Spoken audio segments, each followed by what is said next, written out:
Hello guys, welcome to the community kitchen. For those of you that don't know me, my name's Charlotte and I'm the community cook here at the kitchen, and I am here to show you how to make a delicious carrot and red lentil soup. You might have received a recipe bag with this recipe in and you're wondering how to make it, or you might just fancy be part of one of our other groups and fancy making a delicious soup. So we'll get cracking with it. So this soup is super hearty, nutritious and easy to make. So it's got a few simple ingredients and I'm going to take you through how we're going to cook it. It's really warming, super satisfying and super cheap to make. So the first thing that we're going to do is I'm using quite a small pan here because my recipes, I'm making a smaller recipe than what you might make, but this is enough for 1 or 2 people. I'll put the ingredients amounts in the recipe description, or if you've got a recipe kit at home, you can use the amounts that you received on your recipe printout. So I'm going to get my pan over a low heat just to get it warming up while I prepare my onion. And the first thing we're going to do to make this soup is we're going to prepare an onion. So for those of you that haven't seen any of our videos before, I'm going to take you through a little bit of quick knife safety. So the first thing that I'm going to show you is called the bridge. Actually, we'll do the claw first. It's called the claw. So we're going to prep up this onion and we're going to hold it like this. Okay, so we're tucking our thumb back, we're keeping our little finger down, and we're securing that onion on the board, making a claw with our hand. I'm going to use my knife and I'm just going to take off the top of the onion. Okay, I'm leaving that base intact. Next is the bridge. So we're going to make a bridge with our thumb and our fingers. I'm going to use the bridge to chop this onion. So I'm going to put the knife through the bridge and I'm going to chop the onion lengthways, still leaving that root intact.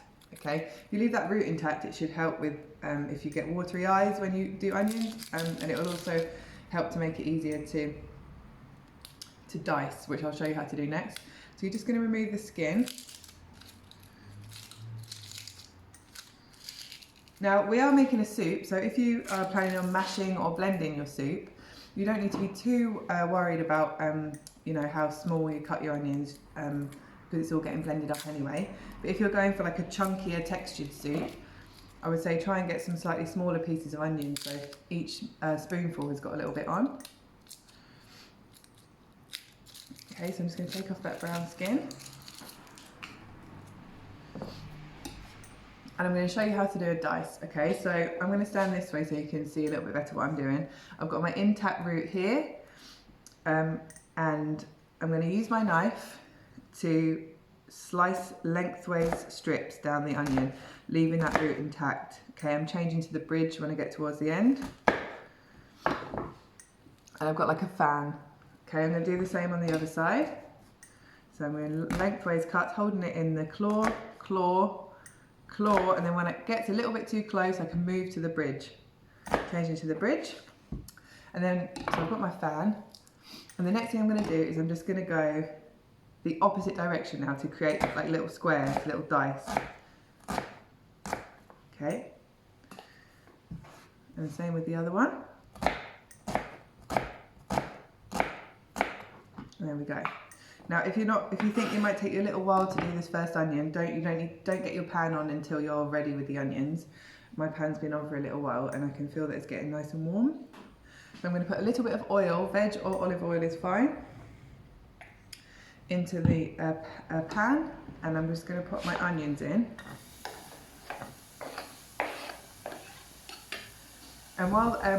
And while those start cooking, I'm going to show you how to prepare the rest of the ingredients. I'm going to give that a little bit of a stir. So the next thing that's going to go in is some carrots. So I'm going to peel these carrots, but if the skin looks fairly okay, then you can leave it on. I'm going to peel mine.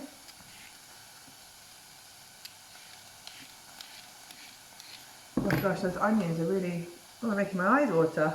Woo.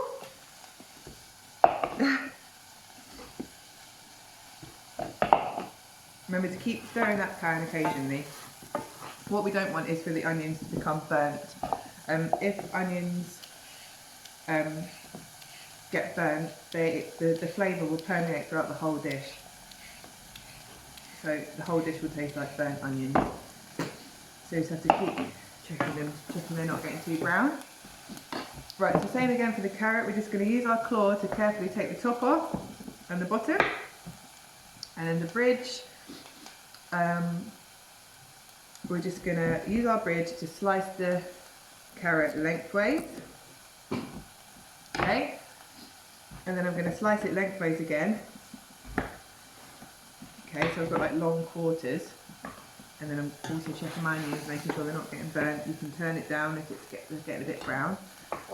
And I'm going to slice up my carrots using my claw into little chunks.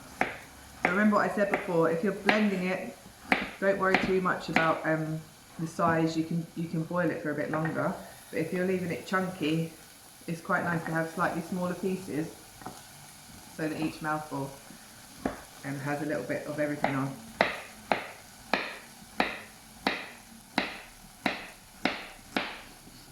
And I'm just popping those carrots straight in the pot as they become ready. So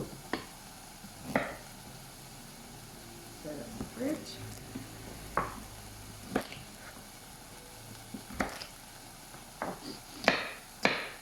And you can use other root vegetables for this soup as well. You could use parsnip or butternut squash. And our top tip from Fran, our lovely nutritionist Fran Taylor, your gut loves lots of different vegetables, so if you can mix it up at all, then do so. Okay,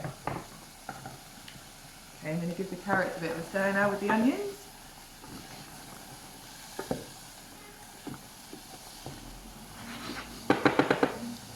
So the next thing we're going to do is we're going to prepare some flavourings that are going to go into our soup. So I've got some ginger here, and I've also got some garlic. Now you can use ground ginger, so you could put whatever it says in your recipe for the amount of dried ginger. I think probably half a teaspoon will probably do it, but it just gives a lovely warming flavour. Or you can use some fresh ginger, and the way to prepare the fresh ginger is you're going to use a teaspoon, and some of my cooking confidence people that are on our cooking confidence group will know this little tip as well. You're just going to use a spoon to scrape the skin off the ginger. Okay, this reduces waste, and it's much easier than much easier than do it with a peeler or a knife. So we're just going to really carefully chop up this ginger into little tiny pieces, or at this stage you put in the dried ginger.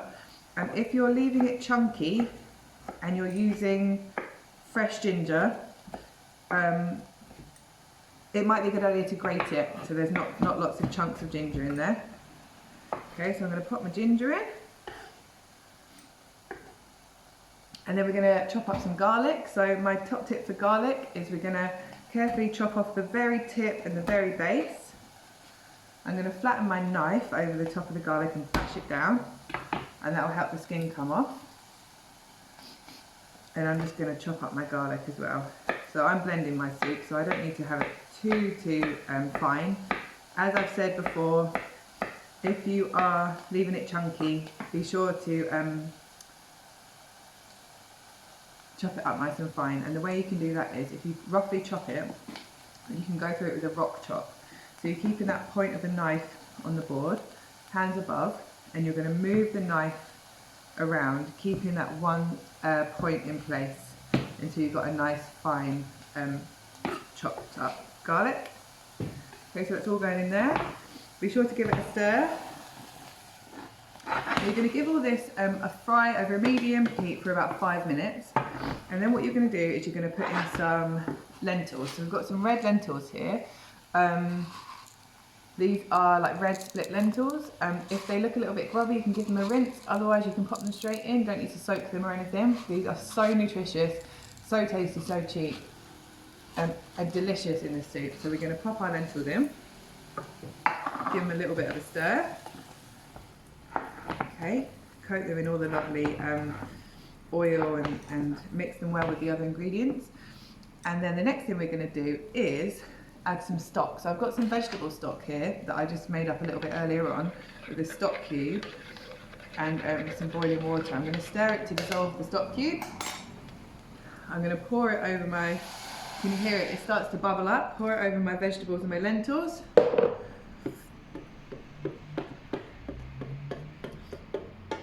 I'm going to give it a good stir, and what we want to do now is bring that up to a boil. So what we mean by bringing it up to a boil is it's got lots and lots and lots of big bubbles through it, coming up, bubbling through it. So I'm going to turn up the heat. I'm going to wait for that to come up to a boil, lots of big bubbles, and then I'm going to turn it back down over on a low heat, and I'm going to cover the pan. Now once that's been cooking, that's probably going to cook for about 20 minutes. We're going to finish off the soup. The way that you will know that it's ready to eat or to blend, the carrots will be soft. So what you can do, you can pick out a carrot once it's been cooking for about 20 minutes and put it on a board and give it a little chop and see if it's soft. Otherwise, you can carefully pull out a lentil, and if you can squeeze a red lentil in between your fingers and it breaks down easily, it means it's cooked. So once your soup is cooked, you can season it with some salt and pepper, or put some fresh coriander on top and have it chunky. If you prefer a blended soup, you can use a potato masher. If you don't have a hand blender, you can mash it and give a more smoother soup, or you can use a hand blender to blend it up. Be sure to check the instructions on the hand blender and always be really, really safe with it. Obviously, if children are going to use this, they need to be supervised. So I hope that was helpful. I hope you enjoyed. I'm really looking forward to eating some of this soup now. Thanks a lot for watching.